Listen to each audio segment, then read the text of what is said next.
hindi pa siya nagbibigay ng sinumpaang salaysay sa pulisya. Kaya blanco pa sila kung sino ang posibleng persons of interest sa krimen.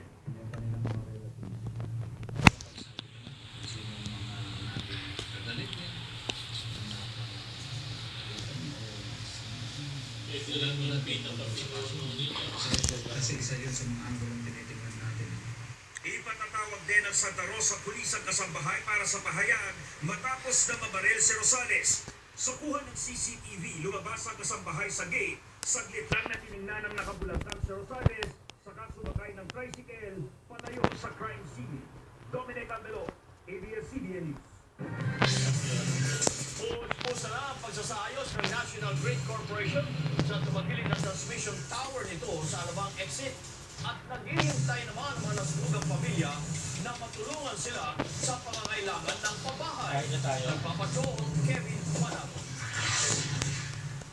Dahil hindi kinaya ng naunang crane ang bigat ng tumagilid na transmission tower, gumamit na ang NGCP ng mas malaking crane para iangat ito. Kapag naitayo na muli ang tore, papalitan na ang ibabang bahagi nito na nasira at lumambot dahil sa sunog noong Miyerkules ng umaga. Sa ngayon, bahagya na itong nakatuwid kumpara nitong nakalipas na 2 araw. Kasabay ng repair sa tore, inaayos din ang emergency restoration system na pansamantalang paglilipatan ng 2 naapektuhang linya. Inaasahan ng NGCP na makukumpleto nila ang repair sa loob ng 3 araw. Ngayon ang 2nd araw ng repair. Samantala, nananatili pa rin sa isang evacuation center ang may 212 taong nasunugan ng bahay. Ayon sa Muntinlupa Social Services Department, hanggang sa linggo lang dapat maaaring manatili ang mga nasunugan sa evacuation center. Pakikiusapan na lang nila ang mga may-ari ng lugar para sa extension. Mayroon silang balik probinsya program para matulungan ang mga nasunugan. Mayroon din silang 10,000 pesos financial assistance, mga relief goods, at iba pa para makapagsimula muli ang mga pamilya. Pero ayon sa mga nasunugan, hindi sila pabor sa pag-uwi sa probinsya dahil wala naman silang kabuhayan doon. May sarili po kaming bahay. Makakagawa po kami ng paraan na ang pamakain lang namin is pangkain. Dami lang po. Yung 10,000 po na yun, parang pamula lang po yun. Maungupahan po kami. Paano naman po yung susunod na buwan? Education po talaga ang kailangan namin. Sabi ng Muntinlupa Urban Poor Affairs Office o UPAW, may prosesong pagdaraanan ng mga nasunugan, kaya hindi agaran ang pagbibigay ng pabahay. Kasi wala namang ready na relocation site para sa kanila. Pag merong mga ganyan, ini-endorse namin sa National Housing Authority. Patuloy ang paalala ng LGU sa publiko na bawal manirahan sa mga transmission site. Kevin Manalo, ABS-CBN News. Walang natutulugang banta ng terorismo ang PNP kaugnay sa nalalapit na ASEAN Summit sa susunod na linggo. Nagsimula na ring ilatag ng Interagency Task Force ang seguridad para sa naturang pagtitipon. Nagpapatrol si Rafi Santo. Ilang araw bago magsimula ang ASEAN Summit sa Maynila, abala na ang Interagency Task Force na mamamahala sa seguridad ng mga delegado sa susunod na linggo. Kanina, natigot si PNP Chief Ronald De La Rosa sa Command Center ng Security Task Force. Ayon sa kanya, all systems go na ang latag ng seguridad para sa ASEAN. Handa raw silang rumisponde sa anumang banta sa seguridad. We're prepared to go to war against them. Kung sila pupunta dito, I am telling them we're prepared to go to war with them. Di gaya ng mga nakaraang malalaking pagtitipon, hindi masyadong maghihigpit sa mga lansangan ng PNP.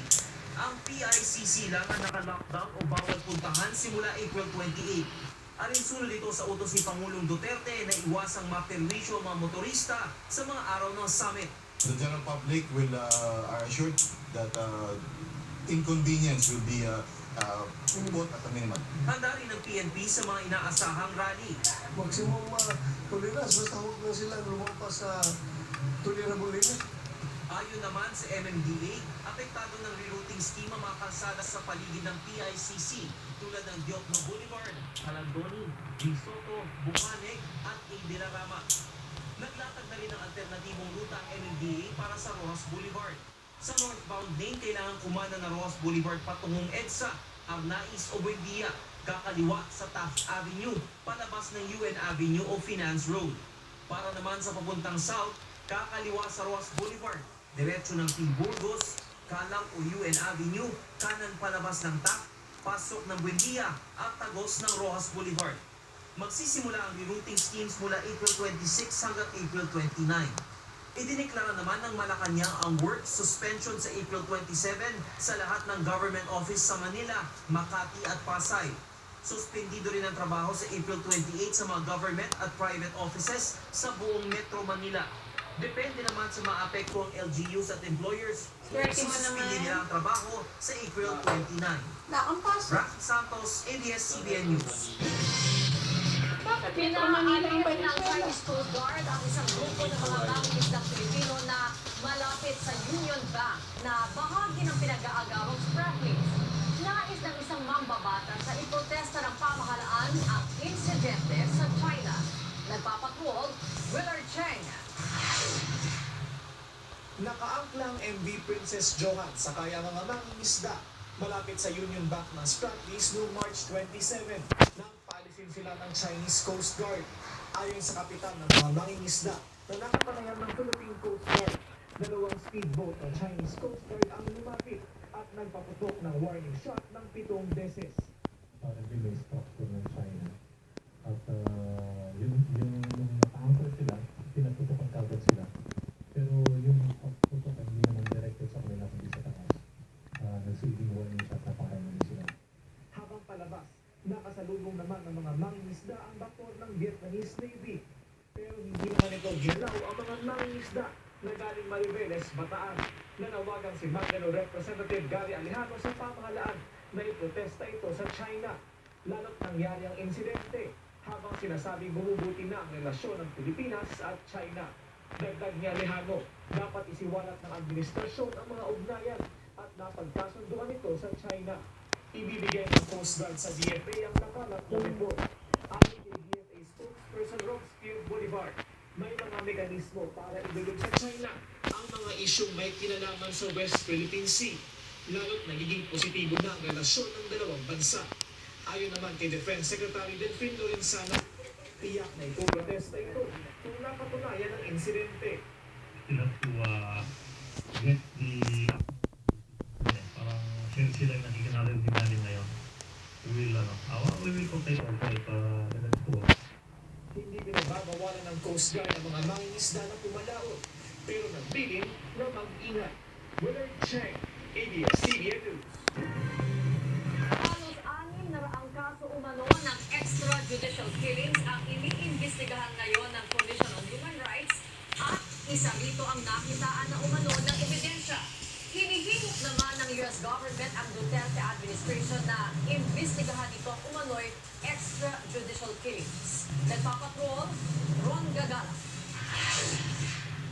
584 na ang kaso ng extrajudicial killings na sinusuri ngayon ng Commission on Human Rights. Kasama rito sa mag-amang Renato at JP Bertes na napatay sa money drug operation Hulyo noong isang taon.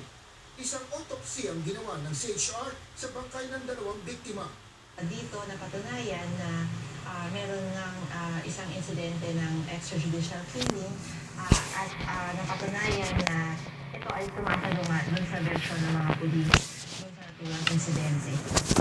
Sa pinakabagong pahayag ng US State Department, hinihimok ito ang Pilipinas na imbestigahan ang mga manoy EJK. Nakakabahala raw ang tumataas na bilang ng extrajudicial killings at ang mga operasyon laban sa iligal na droga na hindi naaayon sa batas. Ayon sa Malacanang, sumusunod sa batas ang pulisya at hindi 7 hanggang 9,000 ang namamatay dahil sa droga. Sa datos ng palasyo mula sa PNP, sa 6,000 homicide cases under investigation, halos 1,400 lamang ang may kaugnayan sa droga. Alam naman ninyo. Sa Filipino community sa Qatar, huling bumanat ang Pangulo sa mga kritiko ng kanyang war on drugs. Kaya itong mga human rights, wala akong pakialam doon. I do not allow my country to go to the dogs just because I am afraid of kayong mga taga-Amerika pa sa itong EU. Handa naman ang Amerika na tumulong sa rehabilitasyon at pagsugpo sa galaw ng iligal na droga. Nagsabi na rin ang Amerika na darating si US President Donald Trump sa Pilipinas para sa ASEAN meeting sa Nobyembre. At isa ring mapag-uusapan sa ASEAN ang tensyon sa West Philippine Sea. Siniguro din ng US State Department na walang magbabago sa alyansa ng Pilipinas at Amerika sa kabila ng mga issue na sumusubok sa pagkakaibigan ng dalawang bansa. Ron Gagala, ABS-CBN News. Nakasama sa listahan ng 100 most influential people of 2017 ng Time Magazine si Pangulong Rodrigo Duterte at maging ang kanyang kritiko na si Senadora Laila de Lima. Bagamat kahanay ni Duterte sa listahan ang malalaking pangalan tulad ni US President Donald Trump at ang Santo Papa, sinabi ng isang eksperto na hindi dapat ito itatuwa ng mga taga-suporta ng Pangulo. Nagpapatol, Katrina Domingo. Pasok sa listahan ng pinakamaiimpluwensyang tao sa buong mundo ngayong taon si Pangulong Rodrigo Duterte. Sa leaders category ng 100 most influential people of 2017 ng Time Magazine, kasama ni Duterte sa listahan ang ibang pinuno ng malalaki at mga makapangyarihang bansa tulad ni US President Donald Trump, Chinese Prime Minister Xi Jinping, Russian President Vladimir Putin, North Korean leader Kim Jong-un, at maging si Pope Francis. Pero ayon sa political analyst na si Ramon Casiple, ang pagkakasama ni Duterte sa listahan ay hindi dapat ituring na isang malaking karangalan. Kalakip kasi ng pagkilala ang isang maikling artikulo na isinulat ng dating Pangulo ng Colombia na si Cesar Gaviria, isa sa mga tumutuligsa sa mga patakaran ni Duterte kontra sa iligal na droga. Ayon kay Gaviria, maituturing na maimpluwensya si Duterte dahil nakalampag at naalarma ang ibang bansa at human rights organizations matapos ilunsad sa Pilipinas ang isang madugong kampanya laban sa iligal na droga kung saan mahigit 7,000 tao na ang napapatay. It's basically a manifestation of the controversy, not only here, but as the world perceives the Philippines. Samantala, kinilala ng Time Magazine at ibinilang sa icons category ng taunang listahan si Senadora Laila de Lima dahil sa pagiging bukal na kritiko ni Duterte. Sa maikling artikulong sinulat ni Samantha Power, dating US Ambassador to the UN, pinuri si de Lima dahil sa patuloy nitong patutsada laban sa human rights violations sa bansa kahit na nakapiit na sa bilangguan. Binaliwala naman ng Malacanang ang tila pagtuligsa sa Pangulo at pagpuri kay de Lima sa listahan ng Time Magazine. Sa isang text message, sinabi ni Presidential Spokesperson Ernesto Abella na mukhang sinadyang hindi banggitin ang pahayagan na nakulong si de Lima dahil sa di umano'y pagkakasangkot niya sa bentahan at paggawa ng droga sa loob ng bilibid. Ayon kay Casiple, ang pagkakasama sa listahan ng 100 most influential people of 2017 ay hindi patas na batayan ang galing at tinis ng isang opisyal. In her own way, it's also very controversial. You're talking of Yes. President Duterte's change agenda, for example.